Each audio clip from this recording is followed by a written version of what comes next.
And welcome to Enchantment of Eternity's top 30 worst episodes of Star Trek The Next Generation. So this video is part of a series of videos where I have covered every single solitary episode of Star Trek The Next Generation, one season at a time. So this video is kind of a part of two parts, shall we say, of my wrap-up of my coverage of Star Trek Next Generation. So for this video, I'm going to cover the top 30 worst episodes of Star Trek Next Generation, and for the next video, I will cover my top 50 best episodes of Star Trek Next Generation. So this is kind of just to celebrate my conclusion or my coverage, and to conclude my coverage of Star Trek Next Generation, because I've done a video for every season where I went through every single episode of The Next Generation. So this is for those who follow that series. Now, of course, you don't need to watch that series in order to watch this video, but the thing is that I am not making this for general audiences. So it's going to be as long as I damn well fucking please. If it's several hours, it's several hours. I'm going to rant and talk for however long I feel like. So if you're like, well, you should do like a 10-minute video, more people watch it. That's not the point. If you want a short and succinct video that's more for the general YouTube audience, you can check out, I did a top 10 best episodes of Star Trek Next Generation. In that, I also have the top 5 worst episodes. Of course, this list is going to be a bit different than that list because this is more updated, but if you don't want to sit here and listen to me talk for a couple of hours, then there's your too long didn't watch version. Maybe I'll put the link in the description. I know people still, I always give this like a disclaimer every time I do a video like this, and every time I do a video like this, I still get comments complaining, it's too long, I'm not going to sit here and watch you talk for too long. Fine, you don't have to. No one's saying you have to. There's the door. I mean, you can just click on another video. But anyway, for those of you who would appreciate my elongated thoughts on my 30 worst episodes of Star Trek Next Generation, this video is here for you. Also, another disclaimer I have to give every single time, and again, it's useless, but I love Star Trek Next Generation. It's one of the best shows of all time, in my opinion. I did a top 10 list of my favorite shows of all time. This is on it. I love it. I love it. I love it. I love it.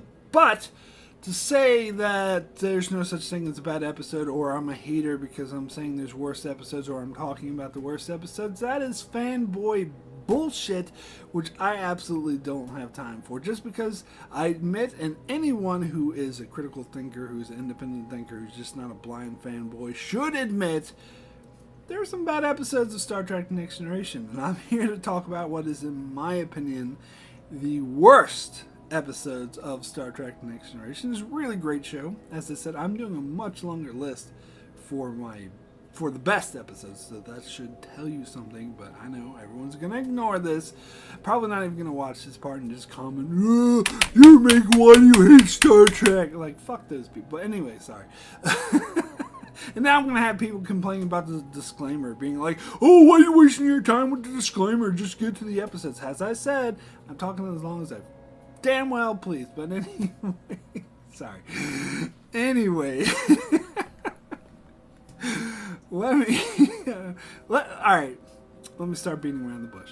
Let's get into the top 30 worst episodes of Next Generation. Now, as you may know, as I go through and watch every episode, which I've done over the past several months, I give every single episode a rating from 1 to 10, 1 being the worst, 10 being the best.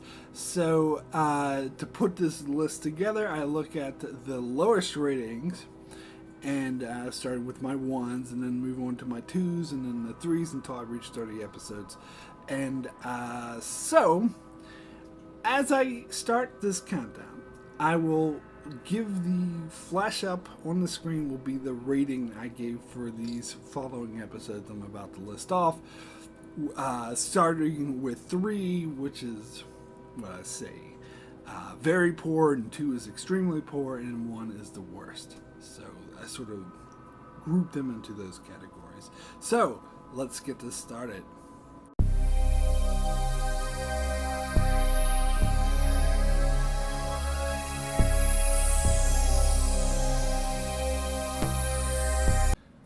Alright, so let's start with my number 30 worst episode of Star Trek The Next Generation, and that is The Perfect Mate.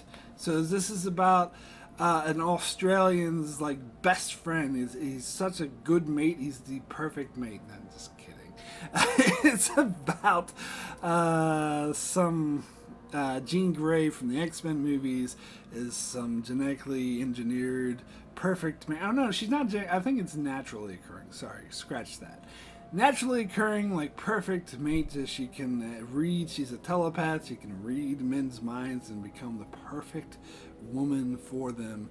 And she is set loose around the ship, and she has a thing for Picard, and is obsessed with blah blah blah. You can see in this episode, and it's a little bit sexist. I mean, that's not my biggest gripe with this episode, just to be perfectly clear. My biggest gripe is that it's boring. It's not interesting. And I don't buy how this telepath or metamorph, or whatever the fuck they call her, Jean Grey, I don't buy how she like latches on to Picard and becomes obsessed with Picard, and then at the end of the episode when she has to go live with that other ambassador, Ulrich or whatever, I am for you, Ulrich of Volt or whatever. Anyway, after she has to go live with them, she reveals that, ooh, I latched on to you, Picard. I can telepath, so I can still read this dude's thoughts, and I'll be able to please him well enough, but I am attached to you. Like, why? Like, what's the point? Like, I don't know. I didn't buy any of this. It felt really contrived. And then the whole Franky, they had Rom in this episode playing Franky. They were acting really over the top stupid, and it's just like, it's not a good episode. Anyway, let me move over to the next episode, which is number 29 on my list, which is Final Mission. Do do do do do do do do do do do. Do do do do do do do do do do do do. Sorry, I always get that music stuck in my head. And this episode's really boring. It's the last episode Wesley Crusher appears in, which, you know, good riddance to that character, I say. But I mean, to be fair, they finally actually were making him more decent. He stopped saving the universe every week. He only does it once in a while now, and he's less annoying. But I'm not really that sad to see him go. But more to the point, like, that's not really the point of this episode. Everyone always points it out because that's the title of the episode implies that, and this is the last episode he's a regular cast member. But really the episode's about some boring shuttle crash stuck on a planet, and there's this magical fountain with this like force field around it. Like, who put that fountain there? Why did they put a force field around it? No, the episode doesn't care. Let's just contrive some bullshit so this story can happen. And it's boring. It is so boring. Now, so I know some people out there might be like, oh, you just don't like good character stories because there's good character interaction between Picard and Wesley. Blah, blah, blah. Okay, to be fair, that it was my favorite part of this episode, and that is why this episode gets a 3 out of 1. Because I did like the stuff between Wesley and Picard, but that's not enough to save this episode.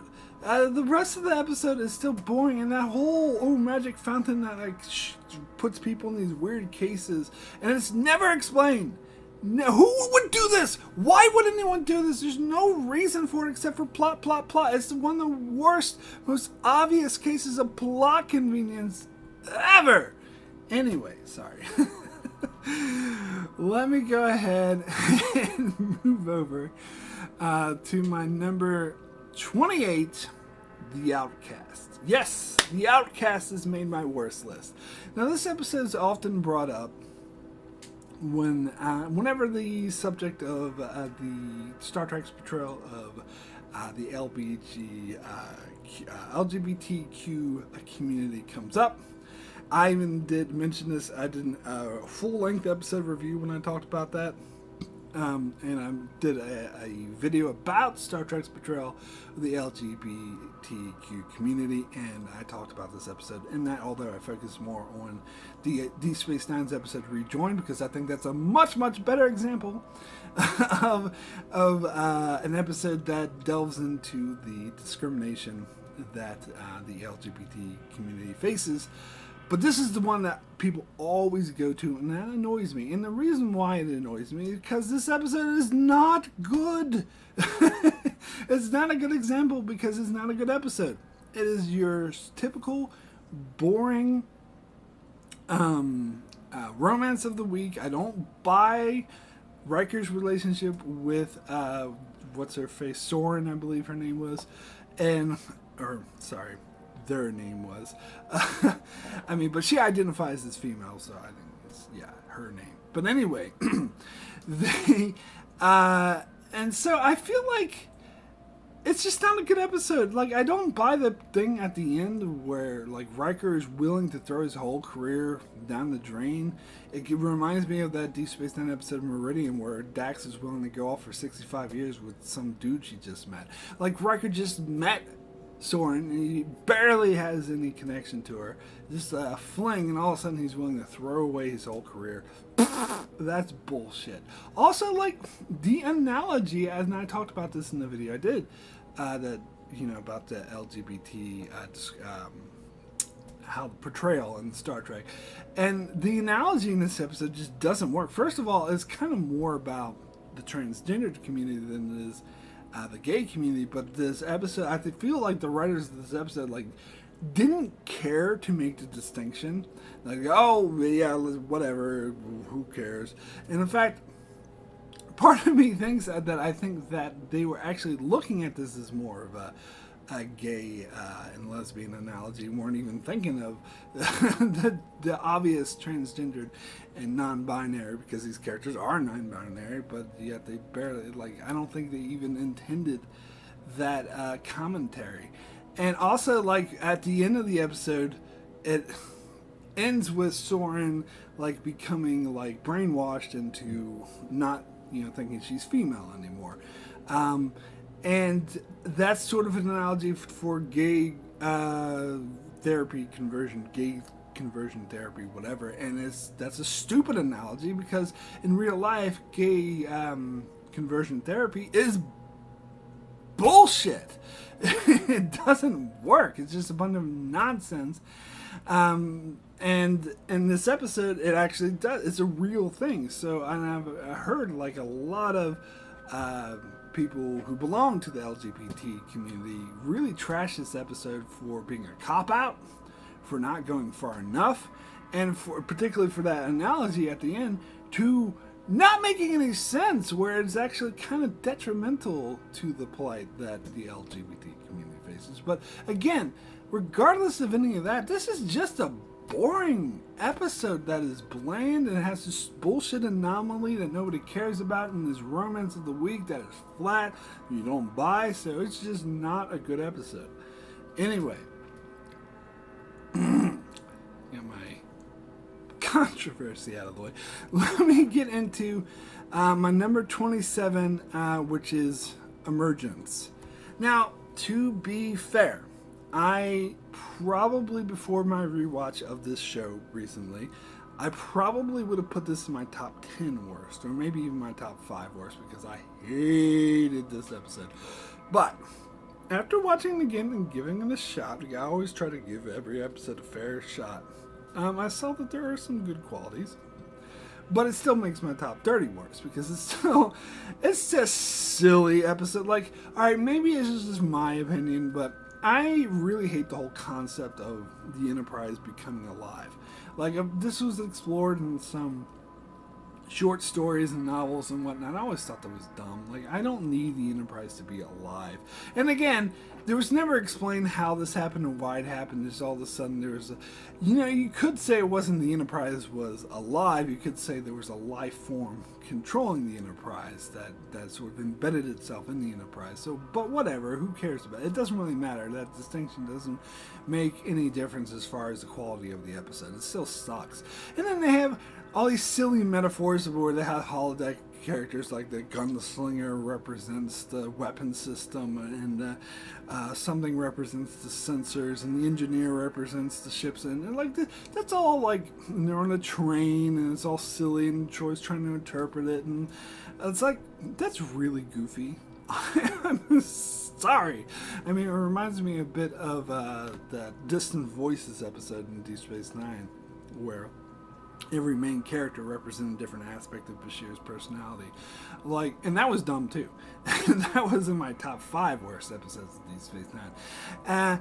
But as I said, after rewatching this episode, I did see some good qualities about it. Like, I did think the exploration, like the flow of the plot, is done well.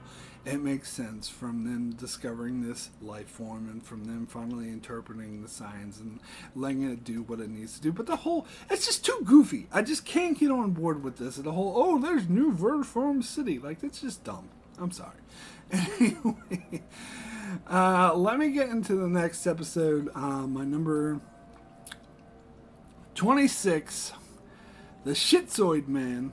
So, you'll notice, like, I know some people will hold back on season 1 and season 2 episodes as far as worst list goes, because they just, you admit that season 1 and 2 is just not as good as the rest of the show, so they showed a bit of slack. I don't.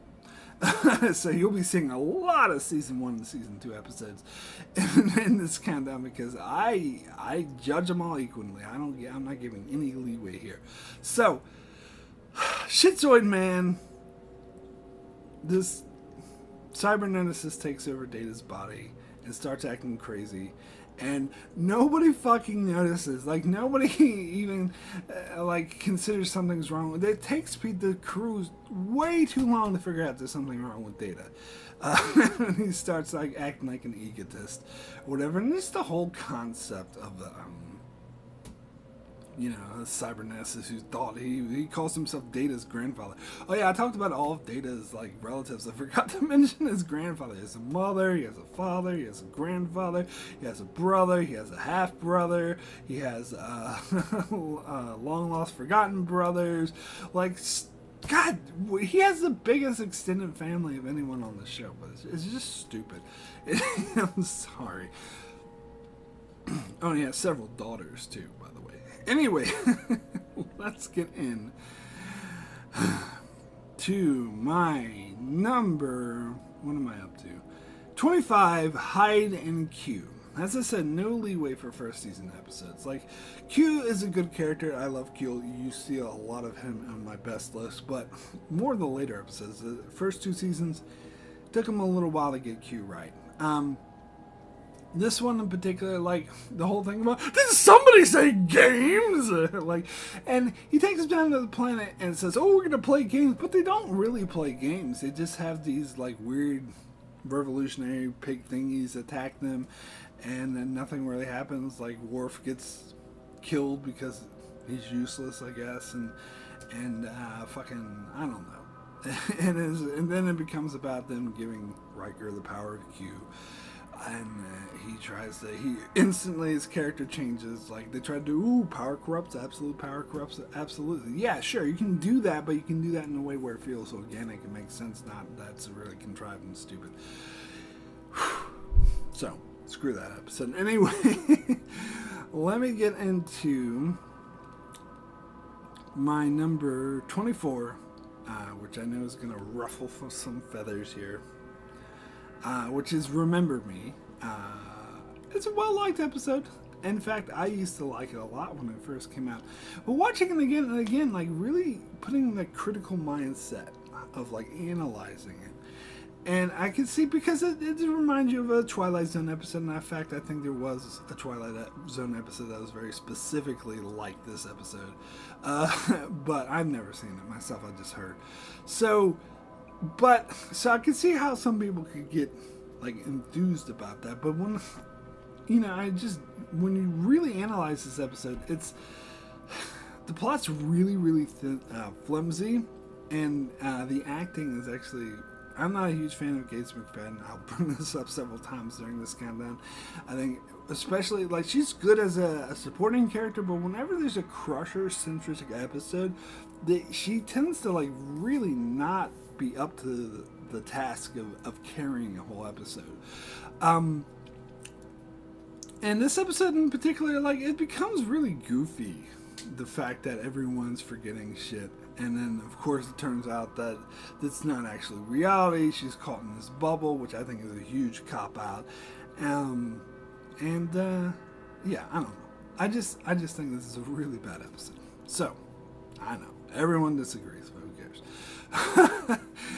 Next episode, I'll get into my number 23, which is Angel 1. Again, getting back to season 1.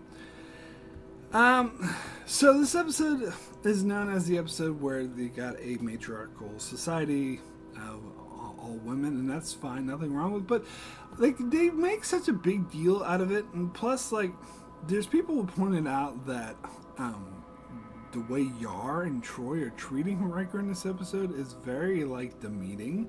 Like, someone mentioned if you do a gender swap on the way, like, they're speaking to him, like, that would not be acceptable. And I just don't think it doesn't handle the gender politics issue very tactfully in this episode, and the analogy is kind of off, and the plot kind of makes no sense. Oh, and then there's a subplot of this virus that comes from the holodeck, which shouldn't be possible, and Crusher somehow is immune to it because everyone else, literally everyone else on the ship has it except for her, and she's fine. I guess the virus knows that she's the doctor and she needs to find the cure, so it knows not to infect her, but everyone else is fair game. Anyways, really shitty season 1 episode. So, let me get into my number 22, which used to be in my top 5. If you check out that other video I was talking about, it's in my top 5. So, it's come down a bit, and that is A Fistful of Datas.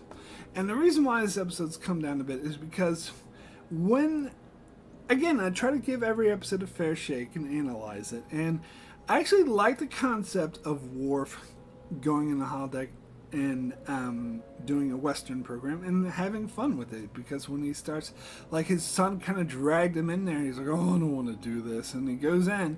And he's actually has a good time because he's like kicking people's asses, and he's like, I can see the appeal of this program. Like, that was a cool moment, and the bonding between Worf and the son is actually pretty interesting. Main issue in this episode, several issues actually, but the main one is the contrived threat of the week, which I think really tanks this episode. And as I talked about when I covered this in my season review, is that this episode actually would have been good. It wouldn't have been, don't get me wrong, it wouldn't have been the best. It wouldn't have been amazing, but it would have been a decent, good episode if they didn't have a threat to the week. Like, it's just the producers feel like they always have to resort to a threat of the week. And the threat of the week actually actively ruins this episode. First of all, it's really contrived and you don't buy it. It's nonsense. And second of all, it detracts because Alexander gets kidnapped, and so he's not in the rest of the episode. So there goes the Worf bonding with the son storyline out the window. Instead, you have to deal with this contrived threat that is bullshit, and nobody else on the Enterprise even realizes that Worf and Troy's in danger, which, you know, the Holodecks is already shitty enough where the safeties fail so goddamn easily and all the fucking time, and it's supposed to be a recreational program, yet people's lives are constantly put in danger, and that trope is bad enough, which is in this episode. I mean, that's bad enough, but on top of that, not only is the holodeck's safety fail and put people's lives in danger when they're supposed to be having fun, on top of that, nobody else in the ship realizes. So the holodeck doesn't even bother. No one else. There's no safeguards. There's nothing to even alert the other officers that something's going wrong. In fact, the episode kind of ends without anyone being the wiser, unless, like, Worf and Troy told them about it. Like, these idiots couldn't even figure out that two of their key officers' lives are in danger. So that really bothers me. And the second thing I was going to talk about is a huge flaw in this episode is the whole Data storyline with Everyone becoming, and Data's downloading his program, and his poetry becomes everywhere, and everything turns into Data, and all the holodeck characters turn into Data. Like, that's stupid, and it's a contrived bullshit just so they could have Brent Spiner play all the characters and have the villain have the speed of the android again to feed into that BS threat of the week. Blah, blah, blah, blah. So, no, I do appreciate this episode a bit more than I did before because it's no longer in my top 5 worst, but still in my top 30 worst, still a bad episode. So, yeah, let me get into my number 21, which is The Child. I think this might have also been my top 5 worst. Now, I just don't, it doesn't bother me as much as it used to, but The Child, it's still just like a really bland episode. Like, it's kind of an interesting concept, but they don't focus on it enough. They get too distracted by this being the first episode of season 2 and them having to introduce Pulaski and Riker's beard. They have to introduce that, of course, and LaForge is suddenly the engineer, like, and they seem, particularly the Pulaski thing. Oh, and Guinan, this is also the first episode Guinan appears in, so it seems like this episode is so bogged down and all that they have the 2 plots going, an A plot and a B plot. The Troy getting impregnated and giving birth to this alien who wants to experience humanoid life, and the B plot of this deadly virus that Geordi and Data are trying to transport. And because this episode is trying to do so much, they barely develop either plot, particularly the Troy plot, which, like, nothing really happens. Like, she gets pregnant, people argue over it, she says she's having a baby, she gives birth, and she seems to like the kid, but then he's like, oh, I'm fucking things up, so I'm leaving. And that's all it is. They try to play it off like this huge, sad moment where the boy, like, allows himself to die because he knows he's putting the ship in danger, but you don't give a fuck because this character was not developed at all. This whole situation was just rushed through so fast, you don't care. So it's just a failure of an episode. Anyway, let me get into my number 20 worst episode of Star Trek Next Generation and that is Descent Part 2.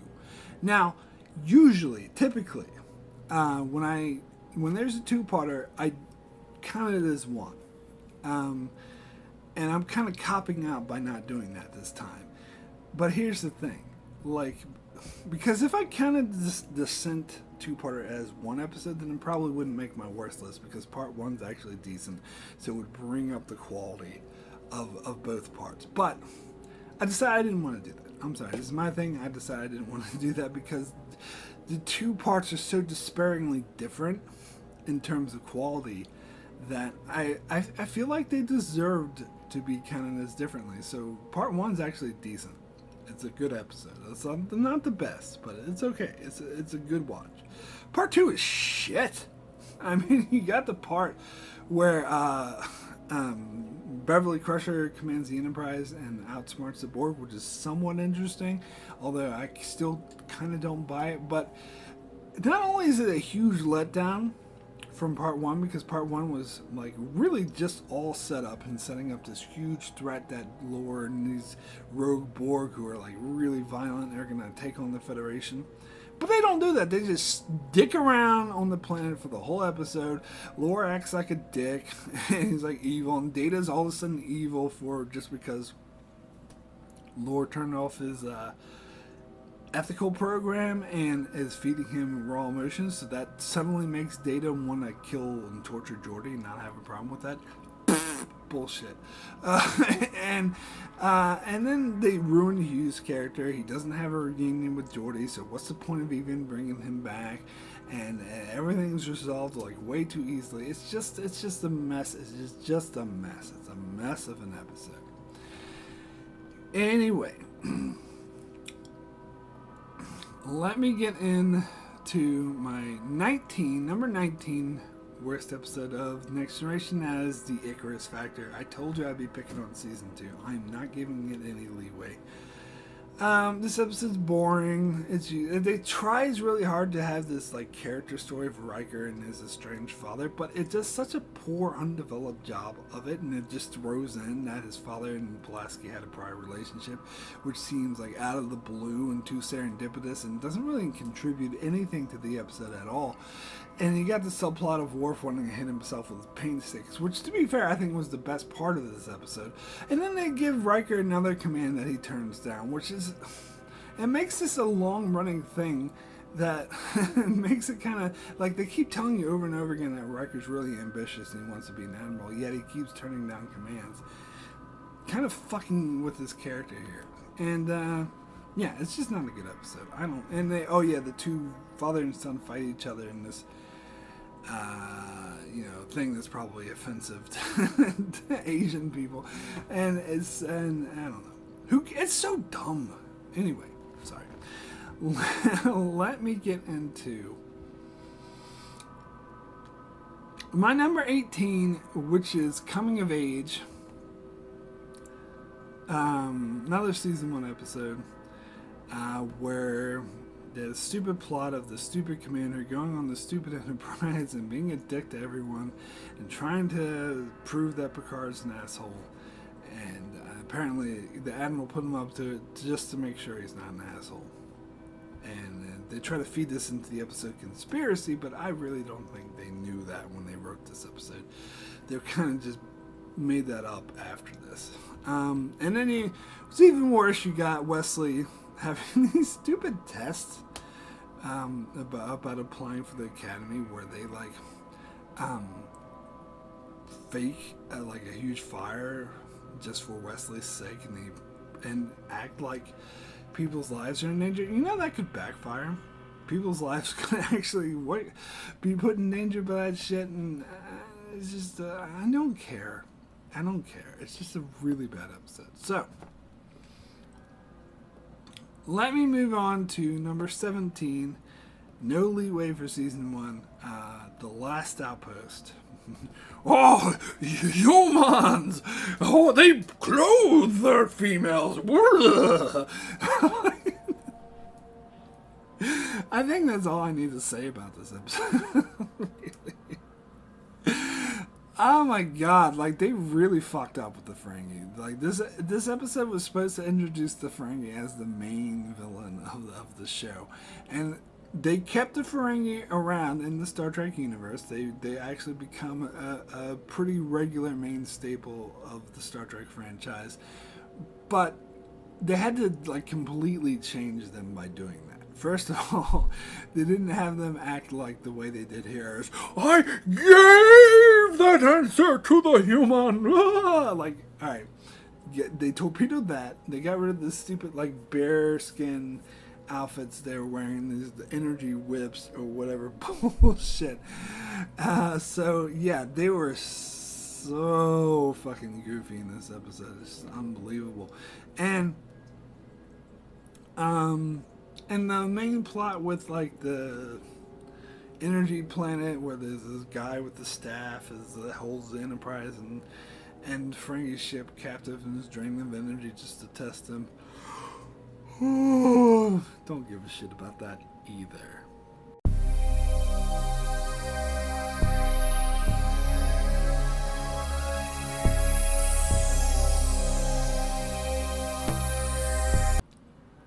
Alright, so we're going to step it up a notch here and get into my number 2 rated episodes. Starting with my number 16, The Masterpiece Society.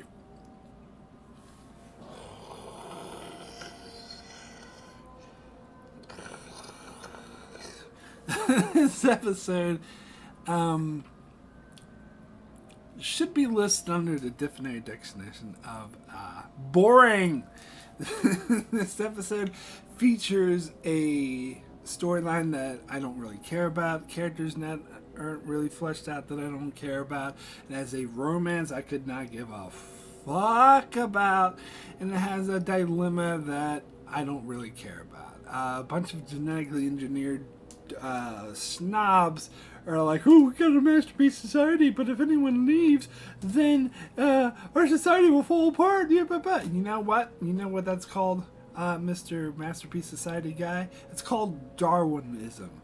If your society cannot suffer one or two people leaving, then your society has no right to exist, and it shouldn't exist anyway. Fuck your society. You all should leave anyway. Oh, because it's presented like this big, like this big dilemma that, oh, because this core fragment bullshit is going to destroy the colony, so they have to let Picard and the Enterprise help, but by letting them help, they kind of contaminate their masterpiece society, and it's going to fall apart anyway. Well, and Picard beats himself up over it, and like, oh, look at all the damage we've done. Look, Picard, listen, bro, don't beat yourself up over that, because it's their own damn society's fault. It's inherent. It's built into society. It's a flaw in the very structure of the society, because it created the dilemma, not you. You just tried to help, but because the society was so flimsily built and the whole structure was so flimsy, it couldn't take just 20 people leaving. Then it fell apart. Then it was inevitable, because if you didn't come along, they would just get hit by the fragment and everyone would die anyway. So, best thing to do would be like, alright, fuckers, just leave, integrate into normal society, because your society is flawed. It's flawed. Darwinism. And then you have that stupid romance between Troy and that guy, which I really didn't care about, but I actually kind of liked the scene where Troy was like telling, oh, Captain, I've done such a bad thing. I did it indiscretion. I slept with this guy. And Picard's just like, okay, whatever. He doesn't care, because who cares? Anyway, alright, next, so we'll get into my number 15, which is The Naked Nell. So this episode is just a rip-off of the original series episode, The Naked Time. It really shows that when the show started, because this is the second episode, that they really didn't have any ideas or know what they were doing. They're like, I don't know, let's just do this is a popular episode of the original series, let's do it again. And yet much worse. And no wonder people didn't like this show when it first came out, because they were trying too hard to appeal to original series fans. Be like, look, we're Star Trek, see, we're doing the same episode that you know. But this time, instead of people acting drunk, instead of like Sulu chasing people with a sword, or O'Reilly singing Irish pub songs and engineering, everyone just wants to fuck each other. Everyone is really horny. And Data gets this virus, but Riker doesn't for some reason. What? It's just, it's, not only is it just ripping off and copying the episode, it's doing it much, much worse. This, unfortunately, is a trait that Enterprise would do on a regular basis. But Next Generation is doing it for this time. Anyway, let's get into the next episode. Number 14, New Ground. Which is yet another 5th season episode that is guilty of being boring, and it's a little bit cheesy on top of that. So I like the concept of Alexander coming to live with Worf and being a recurring character. So Worf has to be a father full time, rather, because it's kind of a cop out how they're like, oh, go live with my parents on Earth, fuck off, I'm cool here. So I actually like them bringing Alexander as a regular character, but they don't need to devote a whole episode about him coming aboard. And the actual episode itself is evident of why that's a bad idea, because there's just not enough meat there. And instead they had the big drama of the week be, ooh, Alexander's lying. He's still stuff and he lies about it. Ooh, da da da da. Oh no, he's lying. And then they have a bullshit, anomaly, bullshit side plot where there's a wave thingy that actually makes no practical sense as a practical warp drive, engine or propellant or whatever you call it. And of course, it fucks up and puts everyone's lives in danger, and they have a bullshit where Alexander's in fire and they have to go chase him. Blue, blah, blue, blue, blue. It's just really nothing here. No character stories, no drama, no adventure. Just it's all contrived nonsense. That's all it is. Anyway, let me get into my number 13, Man of the People. Now, some people might be wondering why it's only 13, not higher. How come I gave it a 2 out of 10 instead of 1 out of 10?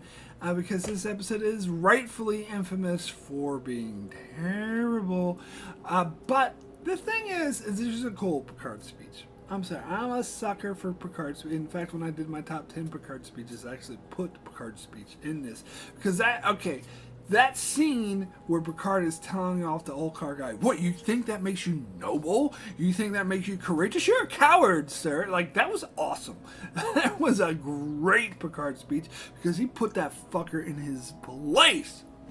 But, so I had to up it to a 2 just for that speech. Leaving the speech aside, this episode is terrible. It is so contrived. And it's funny because I make fun of Enterprise and Voyager, particularly Enterprise, for trying to ramp up the sex appeal artificially and like, ooh, look at how sexy. But this episode is just as guilty as any of that, of doing that, where Troy like starts touching herself and she starts fucking all these random guys. Like, why? What does that have to do with this like evil politician guy dumping again? It's like it's funny because I just talked about the Naked Now. It's another example where stuff just makes characters horny when it shouldn't, because obviously they're just trying to do sex appeal, and it is so contrived, so terrible. It's just ridiculous. And Troy starts like scratching people and acting all crazy and like, I love you, Oconnor. And it's just like, no. Anyway, let me get into my next entry, which is number 12, The Battle. So it's the other first season Franky episode, and I'm putting this even higher than the last Outpost. Now, the Franky do act pretty terrible in this episode, but admittedly not as bad as they did in the last Outpost, and not quite going like, murr, but they are a little bit. You get this when I always quote this when the what did we call him, Damon guy goes, I'm giving you the ship. And so his first officer's like, at the price. And then the Damon's like, no price. And he's like, no price. Like, that's a bit ridiculous. But you know what? This episode always gives me a headache. I don't know what it is. I think it's because they have that glowing mind control thing. And Picard has a headache too. So maybe I get sympathy headaches because he has a headache. And it has this like glowing mind control device that goes woo woo woo woo woo woo woo, and that kind of like gives me a headache. And it's just, I suppose some people might like this episode because it's when they first bring up the Stargazer and have the history of Picard's previous ship. In fact, we see the Stargazer, and that's all well and good. I don't have any issues with that, but what I have an issue with is the main plot about this Franky guy trying to get revenge on Picard because he thinks he killed his son. He's like, die well, Picard. Like, was he a Bond villain? He's leaving you on the ship alone and going, die well. It's just this. I just can't take this episode. Anyway, let me get into my number 11. Again, first season, I'm going to pick on you. No leeway for you. Anyway, number 11 is Lonely Amongst Us. This is a really cliche, unimaginative, uneventful, really boring, and just poorly written plot about this energy being like jumping from person to person until it finally settles on Picard, and then Riker and Crusher both know, like, for a fact, like Picard even admits it at one stage, that Picard's being controlled by an alien, And they still don't have the balls to relieve him of duty. In fact, they wait until it's too late, and he like shoots electricity out of his hands and then they use like this is another example of the transporter being completely magical, where they use the magical transporter to just re-emerge Picard after he's dead. Like that's what they do with them. And then they have this subplot that goes nowhere about these other aliens on board that are hunting each other, and yet, like, at the end of the episode, Picard, once he's magically brought back to life, Yar's like, oh my god, we have a murder on the ship. Like, another diplomat literally murdered another diplomat, and Picard's response, instead of being like, oh my god, we gotta investigate, we gotta arrest him, we gotta lock things down, which is how any responsible captain should react, but that's not what he says. In fact, Riker agrees with him. What Picard's reaction to this is, oh, what the, leave me alone with this bullshit. I'm too busy. Why are you bringing this shit up now? And Riker's like, yeah, you are. What the hell, man? Why are you bringing this shit? You deal with it. Leave us alone with that shit. Now, obviously, that's not a verbatim quote, obviously, but that's essentially what they do. And I'm just like, what the hell? Anyway, sorry. Alright, top 10. Top 10 time. Let's get our hands dirty. We're getting into my personal, just my opinion, obviously, of course, but my opinion of what the absolute 10 worst episodes of Star Trek The Next Generation are. So let's start with my number 10, Rascals. So, Rascals, again, this is an episode no one should be surprised that's on here that is infamous for being terrible. About, again, the transporters being magical, turning Picard, Ro, Guinan, and Keiko into little kids. Which, I mean, it's a fun little premise. They have concept episodes like this in the original series a lot. So I'm willing to give it some leeway for that, which is probably why I don't have it as low as maybe some other people would. Some other people might have this in the bottom 5 worst. But, I give the concept some leeway, even though it's magical and makes no sense. But what they do with it is silly. Alright. It's really goofy, like the whole subplot of Guinan trying to teach Ro to have fun. And then it gets a bit uncomfortable with Keiko, like, being with O'Brien when she's 12 years old. And no one taking Picard seriously. And the actor, I gotta bring up the actors they have in this episode. Now, I will grant you, I don't want to be cruel to child actors because I realize it's hard to find good child actors and their children. But the actors they got were actually terrible. Now, 2 in particular, 2 out of 4. Like, Keiko actress, she didn't have much to do. She was fine when she did.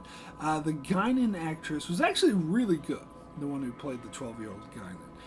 But the actress who played 12-year-old Ro and 12-year-old Picard, they were awful. Like, they just really, I mean, this is just bad casting. As I said, I'm not putting blame on the child actors because I know acting is hard, particularly for children, and finding child actors is hard, but there are a lot of great examples of good child actors. Even in the episode Imaginary Friend, which very close to making my list, but not quite making it, because it featured such a good child actress. That's what kept it off my list. Whereas this episode, the actress who played Ro, she was so whiny and unbelievable. It was so obvious that she was just remembering lines and reciting lines. They might as well have just had like the script in front of her face whenever she talked. And with Picard, he's just similar, but like in a much more annoying fashion. Are you here to relieve me of duty? And his accent, nothing like Picard's accent. Like, this wasn't even a good like matchup sort of thing. It's just like but okay, I'm beating around the bush here, so let's address the elephant in the room. Thing about this episode that makes it absolutely terrible and atrocious, the Franky take over the Enterprise. Yes, this same Ferengi I was just talking about in the last outpost in the battle. That Ferengi, they take over the Enterprise with two or three or several. Let's just say several old Klingon ships. They take over the Enterprise. They attack it, they seize it, and they become in command of it. Ferengi. And it's not like, well, you might say, well, Mark, you're being stereotyping. You're being racist towards Ferengi. Not all Ferengi are dumb. You know, it's this complex alien species. And if these were shown to be more clever Ferengi, then I might give you that. But they're not! They're morons! So I won't give you that. These are some of the dumbest Ferengis. In fact, that's how these kids, a bunch of kids, or, you know, well, to be fair, there's 4 adults who are just in the body of children, but they use the help of children to outsmart these Ferengi that took over the ship because they're morons. In fact, you had the scene with Riker being like, oh, this is the Rand scoop, and just making up a bunch of nonsense. And the Ferengi are acting like they're going along with it. They're so easily fooled. This is so dumb. I don't buy it. It's what the it's no no just no, as Picard would say in this episode. Now I guess a 2 instead of a 1 because I do think that scene is funny where Picard, as a child, goes up to Riker and pretends he's his dad and is like, "You're my number 1 dad." Like that. That's kind of funny, but yeah, this episode. Anyway, let me move over to my number 9, which is the game. So, those familiar with my sister's channel, which was formerly called Atkin Topco, when she did her worst episodes of Next Generation, this was her number 1. And so I don't have it as high as she did. This is only my number 9. But I still think it's a terrible episode. I just give it a little bit of leeway because I think the Wesley and the Robin Leffler storyline works. Like, I think their connection works, and in fact, I think this is probably one of the better uses of Wesley in that regard. Not in regard to the storyline with the game. That's another Wesley saves the Enterprise again storyline, so that's bullshit. But in regards to his relationship with Leffler, I thought, and this of course Ashley Judd, one of her first acting gigs, so it's cool to see. And she was playing a bit of a geeky, nerdy character, so I buy that she would get with Wesley, and I think their relationship was cute. And it was well written, and it worked a lot. So I'm willing to give it a little bit of a pass because of that. But this is still top 10 worst material because the rest of the episode is awful to an absolute extreme degree. Like, the plot in this is just so nonsensical and silly and unbelievable. It's outrageous. It is outrageous, a word I will be using again shortly. But anyway, so Wesley, so there's this game. The whole plot with the game is just nonsense. First of all, this alien race that has these dinky little ships that can't even put a dent in the Enterprise's shields think that they're going to take over the entire Federation with this brainwashing game. Now, here's why that's so stupid. Because it never should have happened. Like, people should have saw that people who were using this game were acting really addictive and really crazy and stupid. Yet, for some reason, Wesley and Leffler were the only 2 people who noticed this. This is bullshit. That is a level of plot contrivance that is unbelievable to the extreme that Worf and Picard would not notice that people were acting weird. Like, they had that scene when Crusher's like trying to push the game on Wesley, and she's acting really creepy, and Wesley's like, oh, Jesus Christ. why didn't anyone else notice it? Because it's not like they were subtle about it. They were just, people were walking around this game going, did you play this game yet? It's amazing. You know, tell me that Picard would be, okay, what the fuck's going on with this game? Let's shut this down right now. Let's investigate. Worf, you investigate. So there's a reason why Picard and Worf were not shown how they got addicted to the game, because it's unbelievable. There's no fucking way this would happen. and then it was so goofy and over the top that they're still completely cognizant, and you're like, they're not acting addicted, they're just acting like the evil mustache twirly. Let's get Wesley. It's so stupid. It is just so dumb. So dumb. And then Data fixes the problem by flashing lights at them. And I said this in my review of this episode. I was like, it's a good thing none of these brainwashed people went to a rave. And then it evolves, it takes his flashing lights to cure this. Now, I had heard the kind of argument that it's, you know, it wasn't just flashing lights in general. It was a specific sequence of flashing lights that only someone like Data would be able to think of. And yeah, sure, but that doesn't make it any dumber. Like the flashing light. I'm sure if they went to a rave, there'd be some lights that would be flashing in that exact sequence, just out of random possible probability. But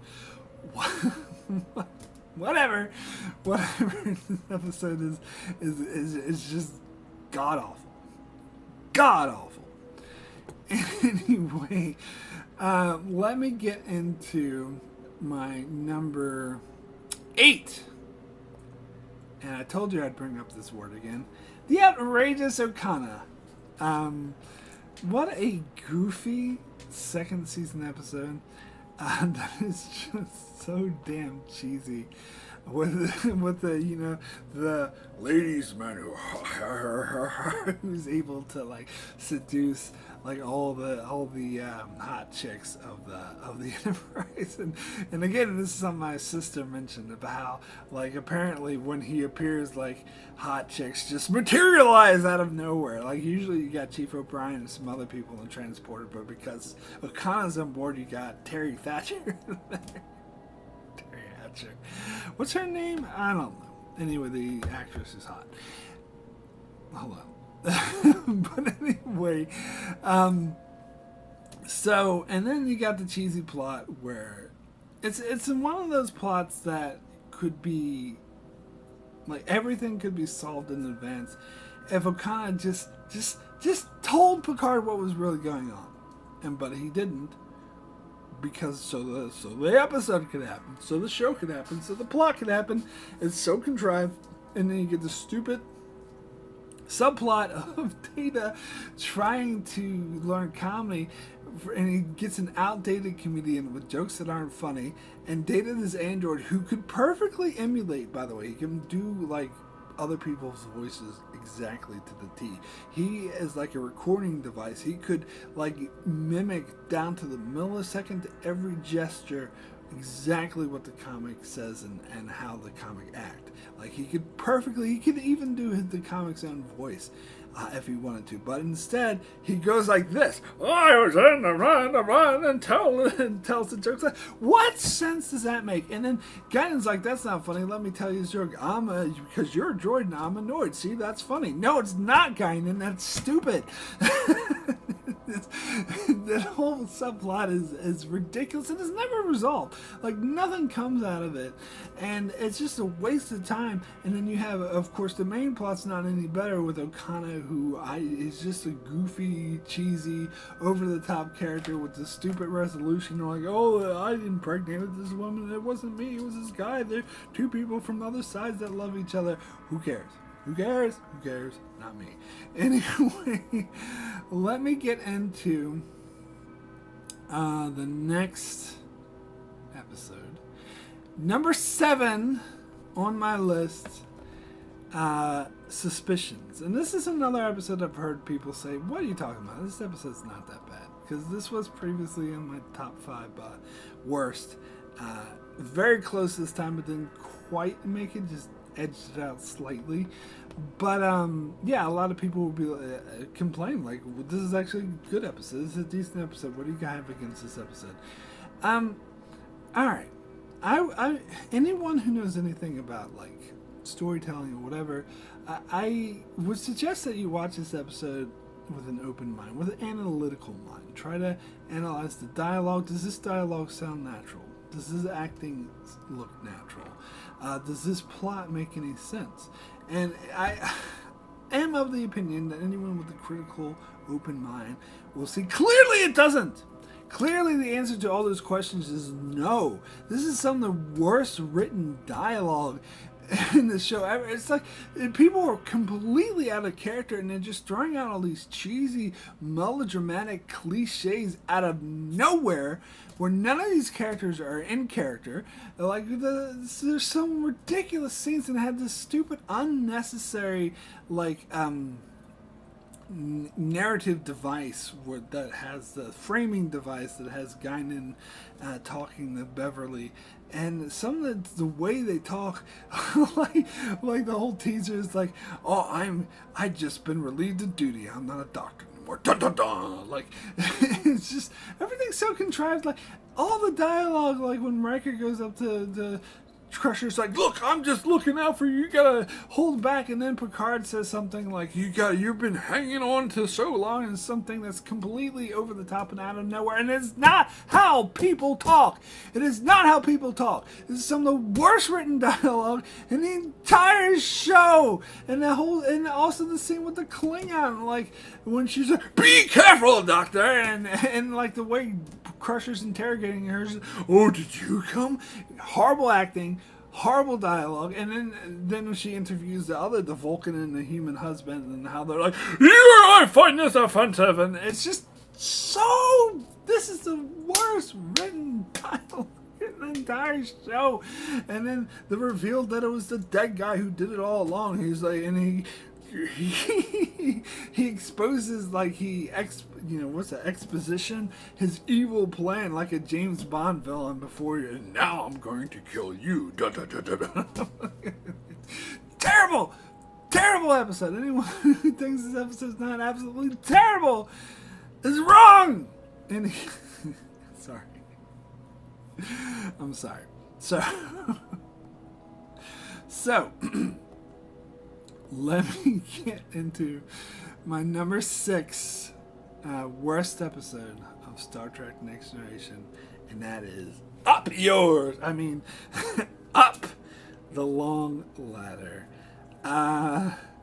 So I've heard several people suggest that this episode is highly offensive to Irish people. I did this whole video about it when I said this is the most offensive out of all the Irish stereotypes throughout the Star Trek franchise. This is the most offensive, over-the-top, ridiculous. Kamlimi, if I'm pronouncing that correctly. If I'm not, I don't care. I'm sorry, I tried. But anyway, the actor who plays O'Brien, he talked about how he was personally offended by this, but he was just a supporting character at this point, so he felt like he couldn't really say anything about it. But when he was a main cast member in Deep Space Nine, they tried doing something, having a leprechaun on this show. He put his foot down and he's like, "I'm not letting you guys get away with this again." And by again, he was referring to this. That's the first time where it has the Irish guy who's dressed like a fucking leprechaun going around, and just drinking and having like this Klingon drinking, and being over the top and having they're all and it sticks to the Irish stereotypes of them being the simple folk, and they have their farm animals, and they instead of putting them in rooms, which they most certainly have, and quarters, they just shove them in the cargo bay without any beds, and don't give them any food to tell them how to use the replicator. So when they start a fire to cook some food, they're like all pissed off and surprised, like, "Why are you lighting fires on this ship?" And I was like, "Because idiots, you shove them in the cargo bay with no beds and no way to feed themselves, and then show them how to use the replicators, and you're surprised they're lighting fire."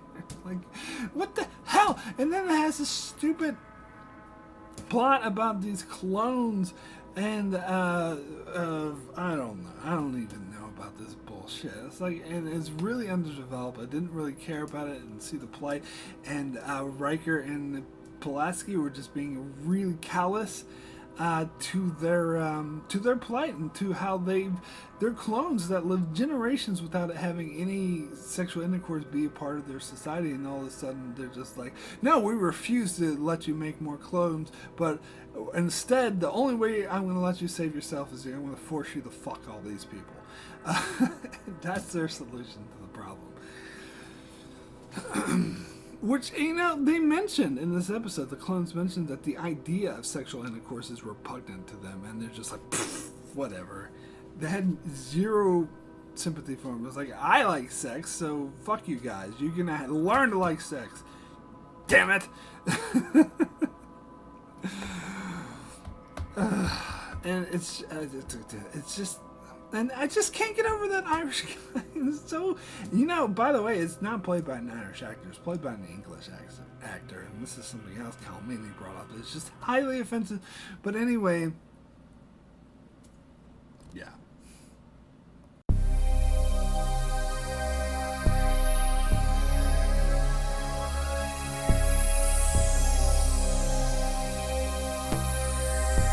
All right. Let's get down to it. Worst of the worst of the worst of the worst. My number one rated episodes. And to be fair, it's only in the top 5. Top 5 worst episodes. So that's actually pretty decent for a show where only 5 episodes make my one rated list. Or my ranking of number 1, which is decent. There have been shows like Enterprise, I think, had like over 15 episodes that I rated at 1, if I remember correctly. It was a lot. Maybe, well, not 15, maybe it was 9. I'll have to look it up. But it was a lot. Whereas Next Gen, and plus Enterprise is only 4 seasons. It has like way less episodes. But anyway, sorry. So it's pretty decent that Next Generation only has 5 episodes that I would rate at number 1. But anyway, let's get into this. In my opinion, of course, the absolute worst of the worst of the worst of Next Gen. Let's start with my number 5. The episode everyone is waiting for me to talk about. Code of Honor. Now, I gotta be honest, in the past I never put this in my bottom 5 just because it kind of slipped my mind. I guess I was doing that subconsciously. I was doing the, this is season 1 episode thing, which I said I wouldn't do this time. Where I kind of just excuse it because season 1 sucks. And also, here's the thing. A lot of people, I don't know if I hate this episode as much as most people do.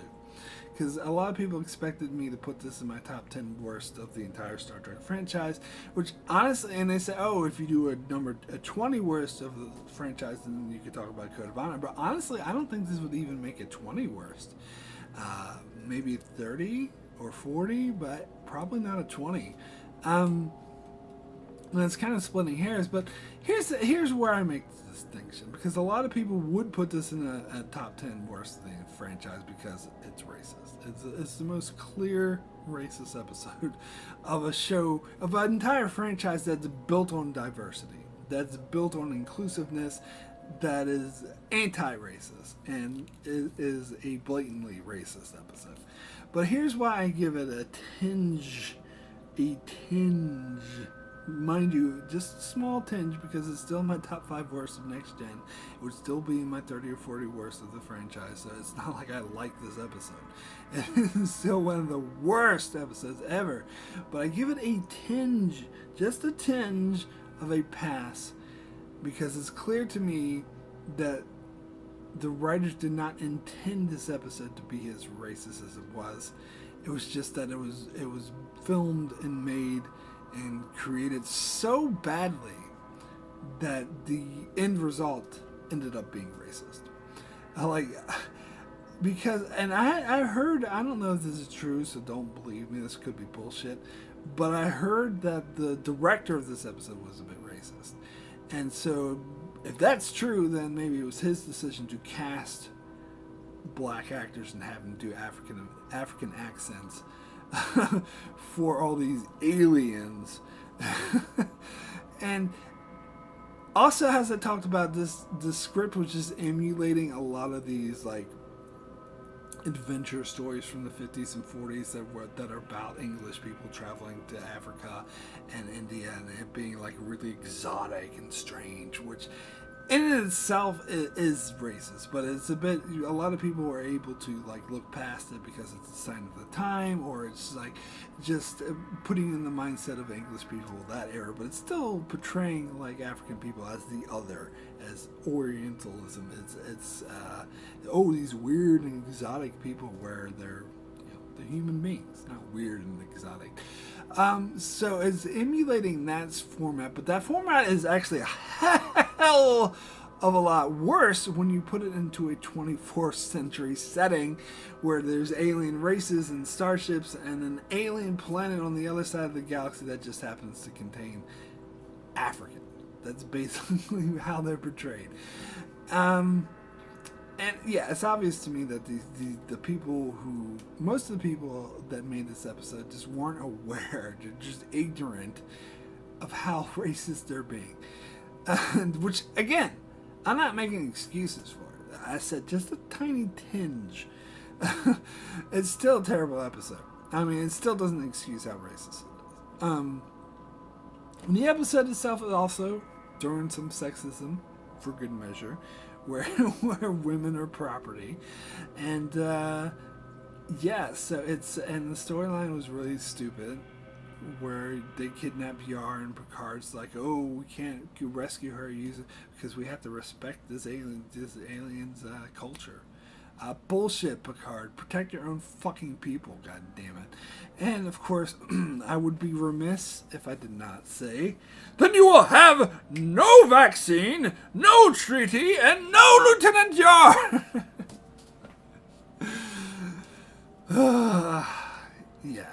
This episode is absolutely terrible. Terrible. Deserves to get a 1, the worst rating I have, and it deserves to be in my top 5 worst. But let's get into 4 episodes I think are even worse than this one. So let's start with my number 4, The Loss. I think most people don't like this episode, but I don't know if most people hate it as much as I do.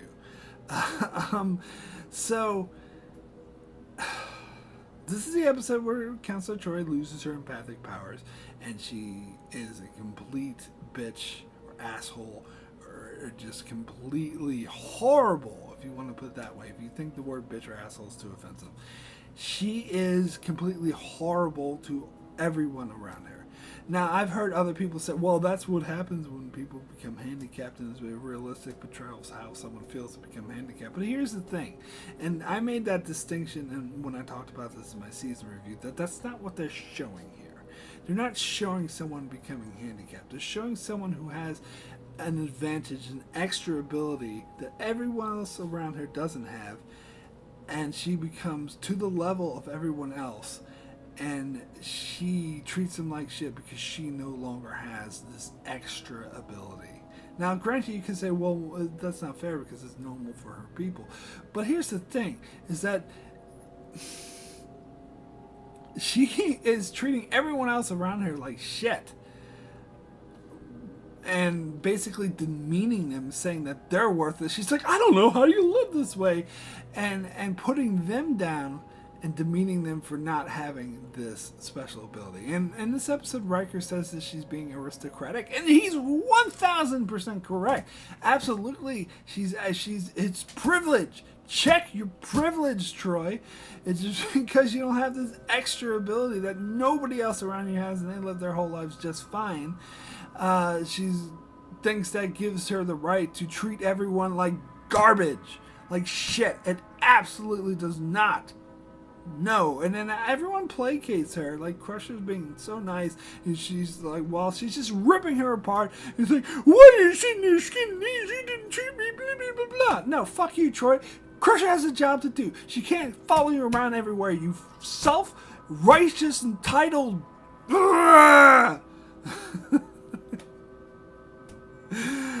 And on top of that, it just shows how terrible Troy is at her job.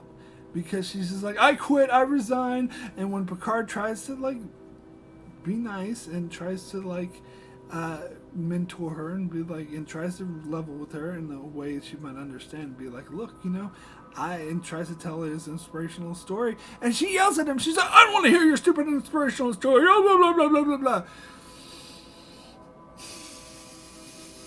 No, no, no, no, no, no! This is terrible to watch, and as I said, it shows that she sucks at her job. Because if you can't do your job without your empathic powers, then you don't deserve the fucking job. Just like in Iron Man or Spider-Man, when Iron Man said to Peter Parker, like, if you can't be a hero without the suit, if you need that suit to be a hero, then you don't deserve to be a hero. It's absolutely true. Absolutely true.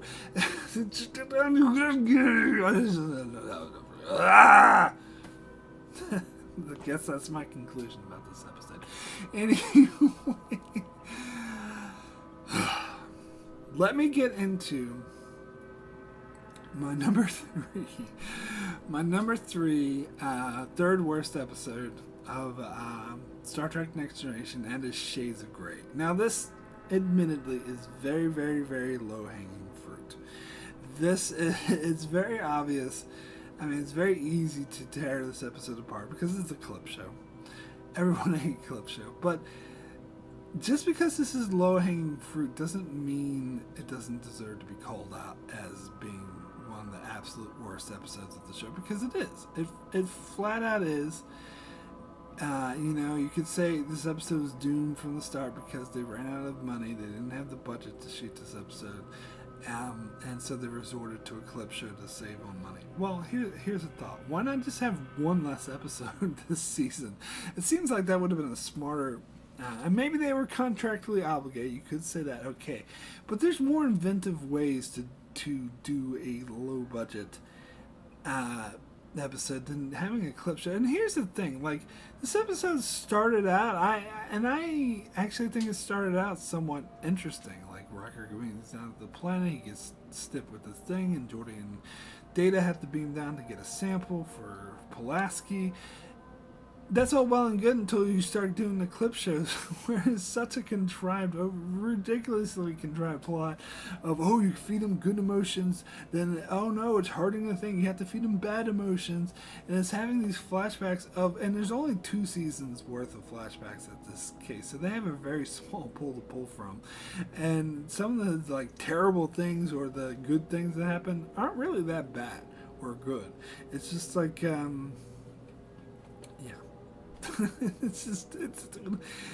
it's low hanging fruit, but it does absolutely deserve to be lauded as one of the worst. Now, I will say this used to be my number 1 worst episode of Next Generation, so I did maybe give it a tinge of leeway because of the premise was just so doomed and so terrible from the beginning.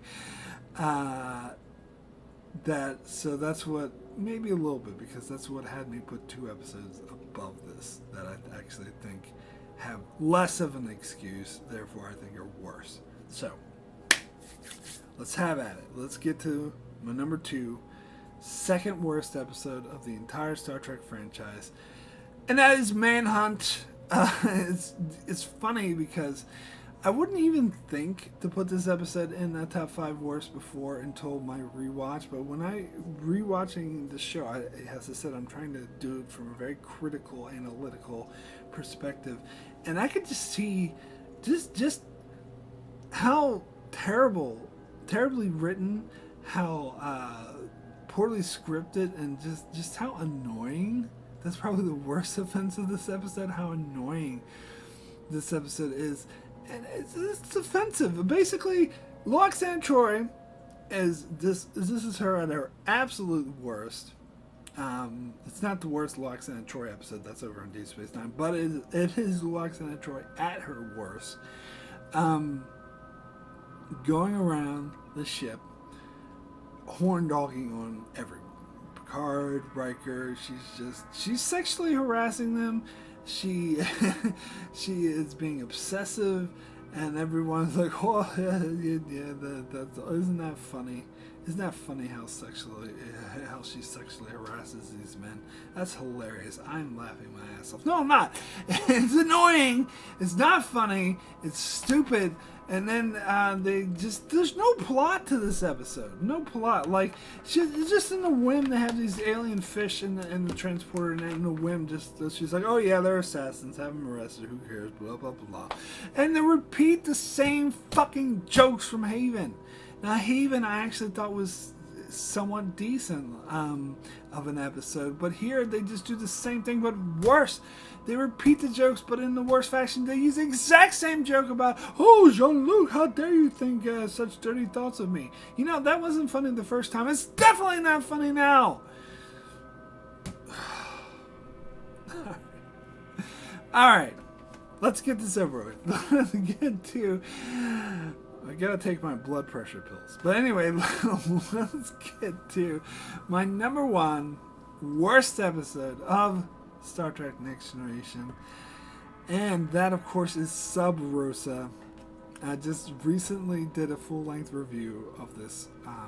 It was number 3 of my top 10 worst episodes of the entire Star Trek franchise. I also talked about this in my season 7 review, so I talked about this episode quite a bit recently. The only thing I have to say to you is dinner to go to the house. Okay, now that's not the only thing to say to you. The other thing I have to say to you is, you're not Nana! Leave her alone! That is the absolute worst bit of ham acting in Next Generation, hands down. It might be some of the worst ham acting in the entire Star Trek franchise, but mind you, William Shatner and Avery Brooks were also in the Star Trek franchise, so there's a lot of competition there. But but yes, it's just, again, third example where a Crusher-centric episode where Gates McFadden just cannot carry it.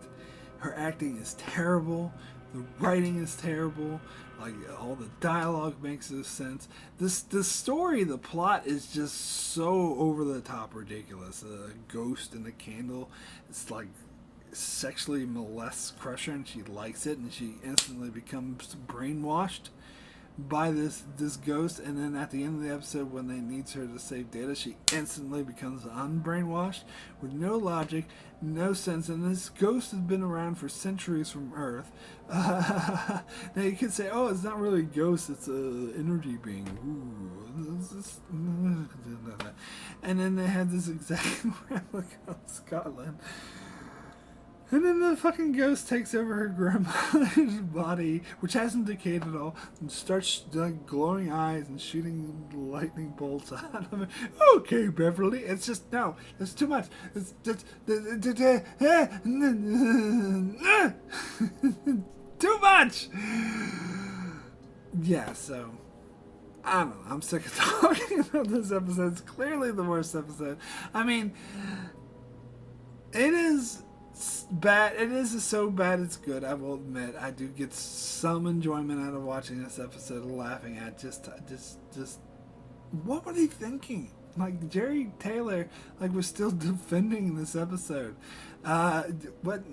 Because Michael Piller and Rick Berman, like, this is a stupid idea. This is gonna be dumb. Don't do it. But Jerry Taylor's like, get out of it. No, it's just because you're men. You don't understand romance. This is gonna appeal to women. This appeals to no one. This appeals to people who like laughing at shit just so terrible. Beverly, I'm always. It's just so cheesy. Anyway, that's all I gotta say about this. So that's it for my top 30 worst episodes of Star Trek Next Generation. As I said, I shall return in a couple days with my top 50 best episodes of Star Trek Next Generation. So if you're sick of me being so negative, tune in for that. I'm going to get into the best of this great show. Really great show. So anyway, thanks so much for watching. Be sure to check out my channel as I cover many other shows like The Expanse, Lower Decks, what else I cover? BoJack Horseman, all sorts of things, other Star Trek episodes as well. And The Boys, that's the other one I was missing. Anyway, check out my channel for all that. Be sure to subscribe so you can keep up with all that. And thanks a lot for watching.